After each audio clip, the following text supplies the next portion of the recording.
dégguloo ma xam nga yow Mame Ndiaye du délégué de quartier. Mame Ndiaye du ministre. Mame Ndiaye du député. Mame Ndiaye lan la. kon bu bàyyi wax day fay. dégguloo ma yow Mame Ndiaye kay ay wax ju bari moo tax nga ñëw fii di.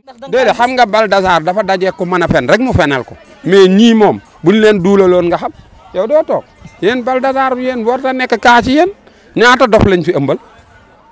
munul nekk mais Mame Diarra kër ga mu dem yoru fa jëkkër yoru fa far dem fa jaaxalu la yow tam foo amul jëkkër amoo fa far loo fay wut waxal ba di fa xam bisu nga ne boo gisee vidéo boobu mu def sax dafa rus. ah bon boo déggee mu naan la bii dinaa fa toog ak dinaa lii dinaa laa kan lay waxal wax. nañ ko ñaar ñi muy engagé ak ki nga xamante ni mooy sa xarit muy Mame Ndiaye Savon ñu gis ñoom ñaar ñu daje ci benn xew boo xamante ni ay daala jóg na fa ay saagante songoo dem bay bëgg am nit ñi àtte leen. noonu lan moo waroon doon taxawaayu Mame Ndiaye Savon.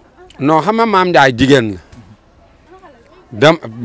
Mame Ndiaye buñ ko nee defal yëfi jigéen dañuy wax ku góor ki tamit defal yëfi góor le fait que nit ki toog nga ñëw di naan diw ku teral sa ndey nga Mame Ndiaye du ci xeex mais indi woo sa ndey sur réseaux sociaux bi di ko fa xaxar te moog yaayam ñooy coowante si réseaux sociaux bi dalay daal mbaa mu birig la. est-ce que loolu la fa engagé wax engagé nee na carrément man dama ni yow yaa teral sa yaay teral sa baay ndax dañ ko fii bañ. non dégguloo man xam du ma werante si loolu parce que booy boobu sax sama jarbaar la du may wax si moom. du dëgg mais dama ni ña fekkee te nekk ay magi jëmm nee nañu lii moo fa am mais yaa teral sa ndey rek Mame Ndiaye doful dina kattu ko du ci jóg di ci dóor nit. mais xam nga yaa ngi dégg. waaw xoola lenn moom na nga ko xam. góor dafa am mbooloo buñ koy fekk ak buñ ko dul fekk. du tax nga wax loolu. du dëgg non xam nga tey boo demee si mbooloo jigéen boo fa xeexee yow góor rek yaa tooñ. góor amul droit dem fu ñu ko woo. non dañ lay woo mais da ak façon xeex booy xeex. engagé moo ko tooñ parce que kële li muy jaay ak li Mame Ndiaye di jaay sax bokkul. ba pare boo nee nit ki yaa teral sa ndey kenn du si xeex mais indi woo sa ndey si réseaux sociaux bi ñëpp a toog seede yi ñu ma jox daal lool la mais dama laa bëgg a wax ni booy boobu man du ma wax si moom man buzz man waratuma buzz yow tam. d'accord léegi ñu gis Mame Ndiaye Savon tamit génn na def benn sortie naan sunu waa kër ñoo may waxal suñu waa kër xam nga maanaam yëkkati ay kàddu yoo xamante ni teg na ko ci seen waa kër est-ce que doonoon na yoon Mame Ndiaye Savon di xalab seen waa kër. parce que dem na ba mu naa ni sama yaay maa koy jox dépense maa koy jëndal or est-ce que loolu warul diggante doom ak yaay est-ce ndax jar naa wax. non xam nga Mame Ndiaye bu defee loolu seen waa kër dañ ko kaa war a nangul. ah bon parce que ñoom boobu léegi gis nañ ko ñu koy def mu koy def jàmbur yi. est-ce que jar na wax. dégguloo ma ku mu defal wax ko bu leen defalee wax ko ñoom waruñoo muñ bi mu daan defal nit ñi di ko wax ñoom fu ñu nekkoon neewoon nañ ko arrêté dafa liir ba yem si seen waa kër mu liir ko. parce que dégg ñu naa la wax kat dina wax ba lamb taatam ni bii du sam bos daana wax defal nit génn ci réseaux sociaux bi ni diw maa ko defal lii am na wala amul boobu seen waa kër xam nga ñu ngi ko doon gis bu ñëwee si seen vie privée di ko wax mais nañ noppi c'est que yaayam génn boobu mu génn fële ci fekk ay influenceur mu dugg ci live boobu maire bi dafa xaw a juum foofu.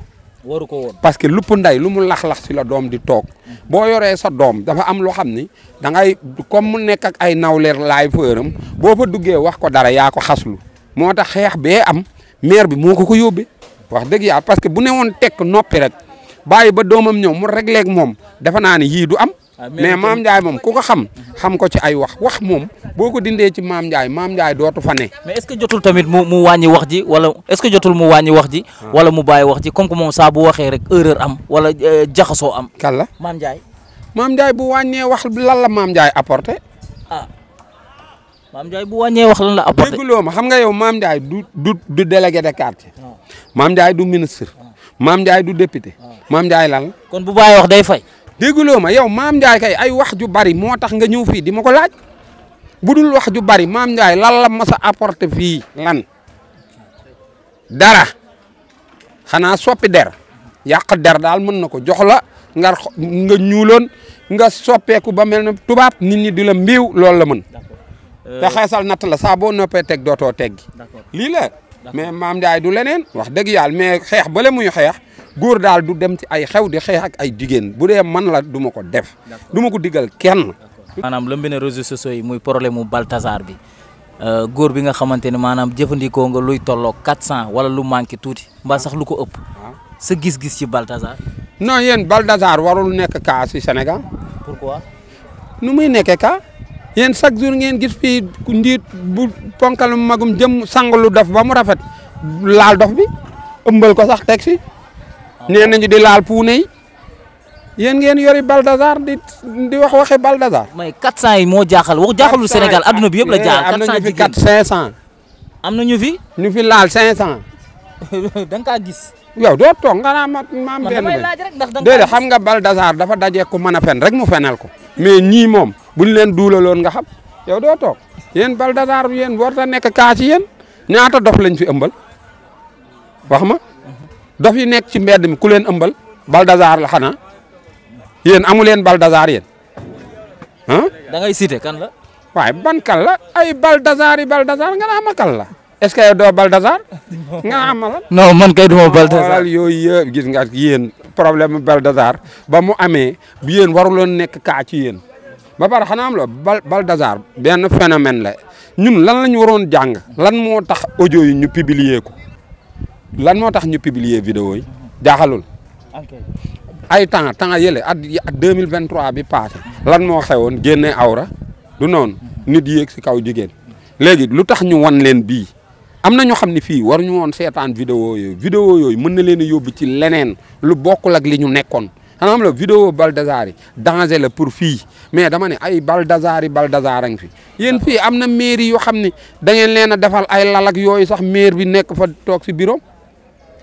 boy ku ñëw mu soos nga dem nga naan lan ay sëriñ tariyaax ban sëriñ fukki xale ak ñeent la laal ngeen naan Balthazar. polémique bi amoon fan yi maanaam ñëpp ñu ngi si doon wax muy Mame Diarra ak Bass Thioung tey Bass Thioung sa waay la Mame Diarra tamit sa waay la def nga benn sortie sax ni wax nga ak Bass Thioung wax nga ak Mame Diarra tey bu fekkee da ngay teg Bass Thioung teg Mame Diarra ndax Jimbori pare na pour dox jàmm ci ñoom ñaar lu ñu juboo yow déggoo dama ne man dama leen a wax lu leer dama ne lii mu wax Adama waxoon na ma ko mat na 1 an nangam.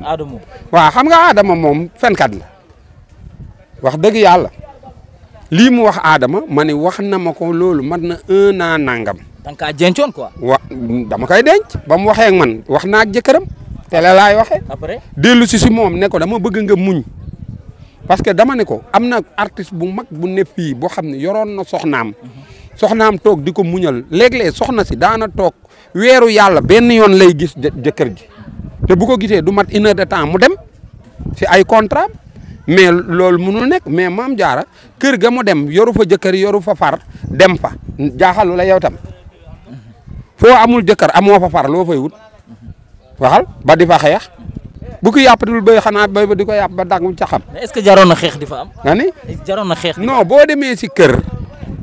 ci kër te suyoo fa sa jëkkër sa far new fa di display di saaga waa kër ga dañuy génn defanteeg yow bu ñu melee ne yow dañuy génn defanteeg yow ba pare xam nga lu tax moom mu waroon calculer ne à tout moment waa kër gi mun nañoo génn defanteeg moom parce que waa kër gi su fekkoonte ne ñoom moom ak waa kër gi seex nañ jàmm du dem temps bi mu dem te waa kër ga demuñu jëli ko. d'accord gis nañu Nabou Daas mu def benn sortie nee na jigéen bu fi am problème soutenir la mu ni képp ku fi am problème ci jigéen soutenir na la moom musul am problème ba nit ñi soutenir ko mais instant bii nii day soutenir Diarra. waaw non Nabou Daas moom wax dëgg yàlla xam nga la fañ boroomi mbaam lay faral te picc mu lakkum taat day bëgg morom ñi muy soutenir ñan la laaj leen ko.